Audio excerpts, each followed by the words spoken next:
Je suis sûr que tu as déjà abandonné un projet en cours que tu t'étais donné comme objectif peut-être pour les nouvelles résolutions de l'année ou bien parce que c'était un objectif ponctuel et que tu as abandonné sur la route. Peut-être que tu t'es même déjà inscrit à la salle et puis que tu fais partie de ceux qui n'y ont mis les pieds qu'une seule fois ou bien même jamais. Et bah laisse-moi te dire que c'est complètement normal, c'est parce que tu n'as pas respecté ces 5 piliers de la motivation et que sans un seul de ces piliers, ta motivation va chuter drastiquement et tu n'arriveras pas à tenir un objectif sur le long terme. Ces 5 piliers, ils sont très simples. Dans un premier temps, il faut du sens. Si tu ne mets pas de sens à ce que tu fais, tu ne sauras pas pourquoi est-ce que tu y vas tous les jours, tu ne sauras pas pourquoi est-ce que tu te donnes tant de mal, donc tu vas abandonner sur la route. Et ça, c'est complètement logique. Deuxième pilier, la progression.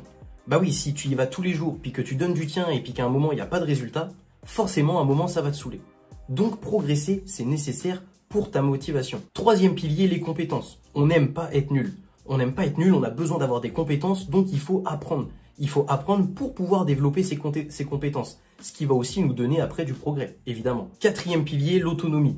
On n'aime pas dépendre de quelqu'un ou de quelque chose. Il faut qu'on soit autonome. Alors ça va être en lien avec les compétences et donc avec le progrès, mais l'autonomie, c'est nécessaire pour se sentir à l'aise, pour avoir quelque chose sur du long terme, un objectif sur le long terme qui se tienne. Et cinquième pilier, l'appartenance. Ça, c'est un pilier que beaucoup négligent et que beaucoup sautent. C'est pour ça aussi que leur motivation descend drastiquement. Parce qu'on a besoin d'appartenir à un groupe. On a besoin de cette appartenance. Que ce soit par exemple pour les lutteurs. Nous sommes un club, on a besoin d'être ensemble pour s'entraîner. Alors certes, c'est un sport individuel, mais on est en groupe et ça nous permet de nous monter tous vers le haut.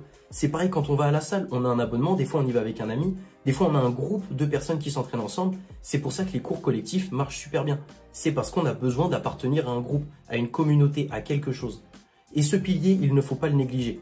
C'est pour ça aussi que être accompagné, ça fonctionne. C'est parce qu'on arrive à être poussé vers le haut. Être accompagné, ça permet de compléter 4 des piliers. Ça permet de donner des compétences, de l'autonomie, de l'appartenance et ça te permet de progresser. La seule chose qui n'est pas possible lorsque tu prends un accompagnement, c'est qu'on trouve à ta place ton pourquoi. C'est à toi de trouver du sens. C'est à toi de trouver du sens pourquoi est-ce que tu es là.